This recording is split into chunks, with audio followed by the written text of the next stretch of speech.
PSC കേരളത്തിലെ ലക്ഷക്കണക്കിന് ആൾക്കാർ കാത്തിരിക്കുന്നത് പരീക്ഷ എഴുതി ലിസ്റ്റ് വന്നാൽ നമുക്ക് നിയമനമെന്നാണ്. അതൊക്കെ വെറും മോഹങ്ങളാണ്. വിട്ടേര് ദിനേശ, ഇതല്ല. 21 മെമ്പർമാരെ നിയമിച്ചിട്ടുണ്ട്. അത് അവരുടെ കാര്യം. ഖജനാവ് കൊള്ളയടിക്കാൻ വേണ്ടി 4,10,10,000 രൂപ ശമ്പളവും 2.5 ലക്ഷം രൂപ പെൻഷൻ വീതം യവന്മാർക്ക് കൊടുക്കുന്നുണ്ട്. വിദ്യാഭ്യാസ യോഗ്യത നിർബന്ധവുമല്ല. അപ്പോൾ ഇതൊക്കെയാണ് ഇവിടെ നടക്കുന്ന നവോത്ഥാനങ്ങൾ.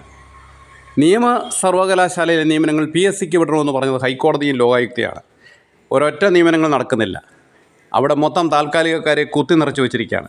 ഇനിയിപ്പോൾ ആ നിയമത്തെ തകർത്തുകൊണ്ട് ആ വിധിയെ തകർത്തുകൊണ്ട് നിയമം പാസ്സാക്കാൻ പോകുന്നു. PSCക്ക് വിടണ്ട.